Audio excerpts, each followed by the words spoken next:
Welcome back, you're watching Talk Oxford. I'm Eve Ahmed, and my guests tonight are Peter West of Ducklington Morris Dance, Frank Williams, musician and qualitative researcher, Peter Lovett. So scientists scanned volunteers' brains and found that price plays a significant role in whether people think the wine is good or not. Apparently, if we're told it's expensive, then we think it's fantastic. But are we really that gullible? Frank, you don't strike me as a gullible type. No, absolutely not. No, I thought not. Is that all you have to say? Well, help me out here. Well, I grew up in wine country in South Africa. Stellenbosch? Well, the Stellenbosch, Oudtshoorn, Okay. but not a million miles from there, just sort of down the road from Stellenbosch and Worcester and all those places. And so I suppose I've got wine in my blood. Oh, join the club. Yeah. my wine stream contains some blood. I don't know. Is it expensive? I mean, somebody told me a little trick. This was years and years ago, and this was in France. Told me a little trick. If wine tastes stewed, and tastes a bit like old tea, and it's very young, then it's likely to become a very good wine later on because of the tannin. So if you're buying a new wine and you're going to store it, then if there's a lot of tannin, you're onto a good thing. But if it tastes tannin-y, and if it's very expensive, you know, it's not going to make a lot of difference because you want to drink a nice wine, you want to drink it right there. Well, I think what this was that people were given plonk and told it cost £50, and then they rated it highly. Peter? Oh, would you fall for that? Yes, because I've done so much research into this whole area, and absolutely. I mean, there are hundreds of examples. I'll give you a lovely example. It's actually with beer. I did work on alcohol-free beers when they just started, people like Caliber, I forget who those brands. And I took a group of people and I said, have some beer while we're chatting. And they had their beer and they all became drunk. They became drunk with this alcohol-free beer. They got red cheeks, they were extraordinarily involved. And what was that about? It's all about the fact that the perception is that this is going to get me drunk. And the same thing happens with wine. There was a test done recently in America where they gave the same wines and had competitions between the same wines but with different labels on, and that's 1, 2, and 3. And, you know, sometimes they were given great price, sometimes they were awful. People can't tell. So the first thing is we have to start on the basis that people have absolutely no idea what they're drinking, and even experts can't tell. Then you take the next point and you say, this is more expensive, that's cheaper. Oh, well, the more expensive one is better. Put people into a restaurant where there are 5 or 6 choices of wines at different price. People always choose the second wine from the top. They don't want to buy the most expensive because they feel they're being cheated, but they buy the next wine down because they think that's probably going to be good for us. And there's so much work being done in this whole area. If you eat chocolates with different music playing or in a different room, the same chocolate tastes different to people. They describe it differently, they experience it differently. So there you go. Do you fall into this camp, or have you got a very refined palate and you can tell straight away? No way. Have I a refined palate where wine's concerned? If we were talking... But it works for organic food as well, apparently. If we're told it's organic, we think, oh, this tastes better, and you can tell it's really healthy. Well, I'm vegetarian, but I don't think organic produce tastes any different.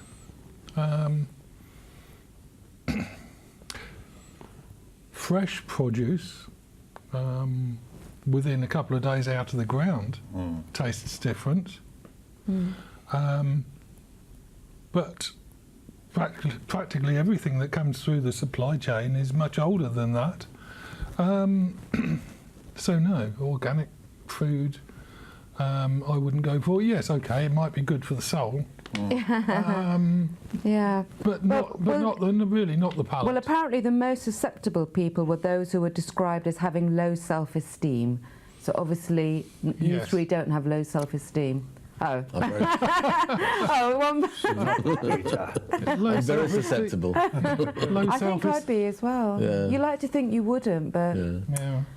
you know, if it's think- sort of dressed up as, oh, this is fantastic. Low or, you know, self-esteem could mean It's hard not easily to- steered into Yeah. points of view. Yeah. Yeah, but Or you also people who were Suggestible, reward isn't it, rather seekers. than- Yes. Yeah. People who were reward seekers We've- because then they felt they were being rewarded. We've all somehow. seen people who've gone into a restaurant, they've ordered what they think is a very nice wine, they've opened it up, and actually it's corked. It's not drinkable, but they will drink it and say, yes, it's very good. Oh, I'm not absolutely sure. Well, what is it? And is that because they And don't I want think to look They don't want to look foolish. And Yeah. I think, you know, and that also builds the reputation. Oh, I think oh, I it's think very that interesting. it's really about being suggestible, isn't it? I say Yeah. to you, this is expensive, this is the most incredible But we all stuff. are. It's not You know. not a weakness. Everybody is, really. And maybe it's a good thing that we are in a way. Yes, I think so. Maybe that's a good facet of human nature. It's useful.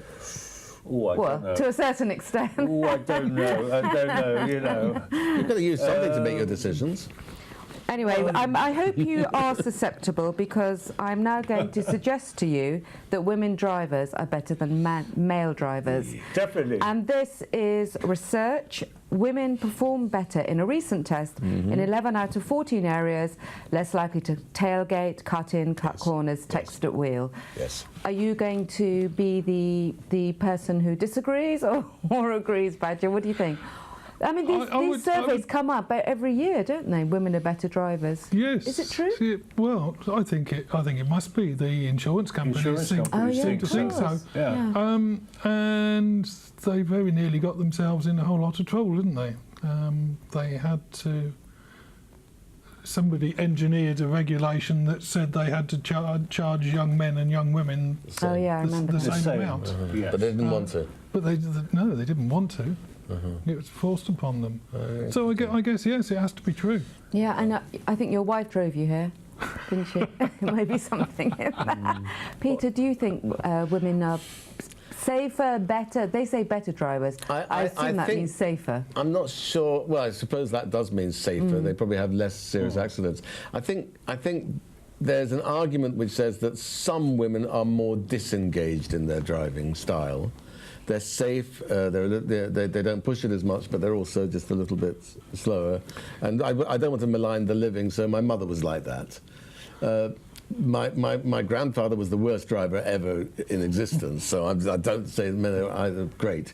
But I've seen a lot of men who are much more aggressive in their driving style. Yeah. I'm But quite a you can't disengaged driver. defend But tailgating, cutting in, cutting No, corners, no, and testing absolutely- at wheel, which no, I men are don't. more I'm likely just saying there's to a do. different driving styles. I But absolutely then don't you think so. you can't defend the people that drive along putting on makeup and Well, Yeah. and what about the women who do that too? exactly. What about you, Frank? Are you a driver? No, I'm not. Oh, And I think women are wonderful drivers. And You have to really. don't you? my wife drives me Mad. You know, well, a bit of that too, but it's a lovely madness. I don't mind that. But yeah, no, as somebody's been driven round and driven around safely most of the time by my wife. And I think it's not better, but they have a better record. I think, statistically speaking, I think women Well, have they a must be better better. record. yeah, then they must And, be better. Yeah. Yeah, statistics. Lies. Never lie. More statistics, you know, you can fry it and cut it any old way you want. But, Is it personality types then? Do you think rather than men and women, is it different Yeah. personality types? And so those Yeah. there are, because I know women who drive like mad men. And I know men. I think Well, they're I always drive more like a woman in my driving There are style. always I'm much more exceptions. Well, but- I'll tell you a story. I was still living in London. I was going down the road, and it was pelting down one day. I mean, With rain. with rain, yeah, really pelting. And I'm going along, and I'm crossing this road, and this woman came up, and she was so aggressive. She wouldn't sort of stop. I mean, you're sitting in your mobile sofa, you know, in your car, and you're dry and nice, and you're having no sort of compassion or anything, or no feeling for people out there who's crossing the road or whatever. And it's, you know, they're also trying to move along and get to shelter, and it'd take a minute to just sort of wait and let people pass. Was she And in a was just like, so-called Chelsea tractor? it was a bit like that, yeah. But, but then got very, very angry when somebody went, no, can you just wait a minute? You know, it's raining, and it's like was ready to kind of burst. You know, that. Yeah. Or explode. I don't know where she was coming from or where she was going to. Maybe that had something to do with it. But it's a personality type, isn't it? There's some Yeah. people who are absolutely in a hurry, can't wait, and won't wait. And that's men and women. So, Yeah. but I think women drivers are best. Well, so we're all agreed on that. Is there a moment for a story about that? Oh or- yes, a quick story, Very because quick. I think actually Frank's going to play his Okay. saxophone. Oh, so. perfect. Oh, in that Yeah. case, I'll be very quick. I just remember I And was. unfortunately, Badger hasn't brought his bell, so we can't No. have. Sorry or about that. do you, maybe you don't like being, asked to perform like that? I mean, I guess some people it must be a bit annoying if somebody asks you to do a party trick, Well, I really don't think sort of Morris is amenable to sort of party. Yeah. Yes, It's a group activity, isn't it? normally. Yeah. Do you Okay, go to well- dinner sometimes and they say, please? Well, luckily the Dance for sax us. is something that we can go to because we are now coming to the end of the programme, and that is all we've got time for today here on Talk Oxford, sadly, because we could have spoken for much longer. Thanks so much to my wonderful guests, Peter Badger West, Frank Williams and Peter Lovett. I'll see you again soon, and in the meantime, remember, keep talking, and here's Frank.